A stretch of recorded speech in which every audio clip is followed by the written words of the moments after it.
Aston Martin has thrown the kitchen sink at this year's show with 3 new cars on stand.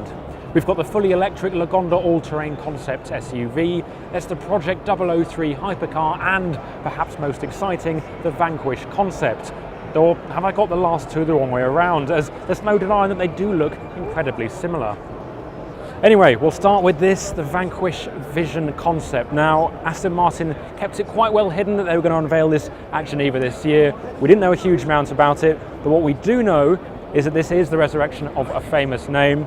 It's mid-engined, it's the first mid-engined series production supercar that Aston Martin has ever made. It's got an aluminium bonded body shell, it's not carbon. The styling is, Aston Martin says, it's a bit more graceful than you've seen on the Aston Martin Valkyrie and the Project 003, but it's still quite purposeful, it's still very aggressive, and it's been designed more for the road, yet it's still very capable on the racetrack. A car that is more focused on the track is this. It's the Aston Martin Project 003. It's called that because it's the third mid-engined Aston Martin hypercar after the Valkyrie and the Valkyrie AMR Pro. It uses the same V6 engine as we've just seen in the Vanquish, but it's going to be significantly different tune and with figures yet to be announced. There are some really clever details on here. There's active suspension, there's active aerodynamics, and there's something called morphing aero surfaces as well.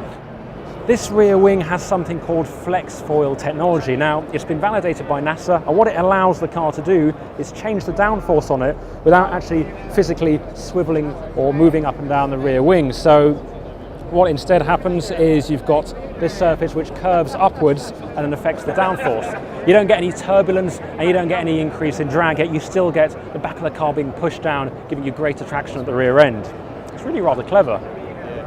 Set to launch in production form in 2021, the Project 003 production car will be limited to 500 units in both left and right-hand drive, with prices yet to be announced.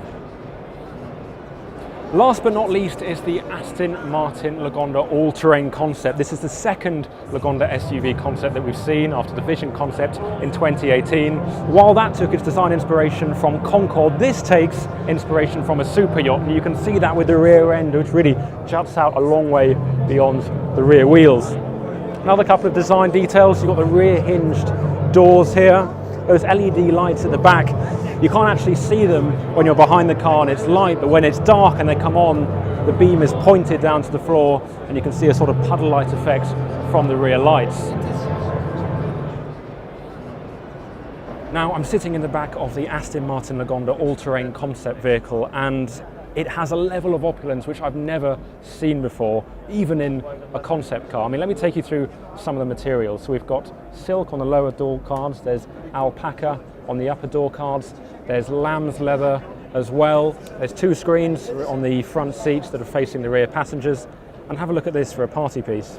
There's a levitating key. It's done with electromagnets and it spins as you sit here, and it's just a little centerpiece there to watch as you ride along in absolute luxury. It's really, really fabulous in here.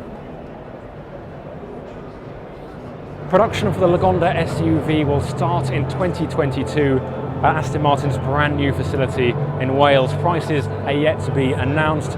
But should Aston Martin be making SUVs? Does it fit in with their brand image? Let us know in the comment section below.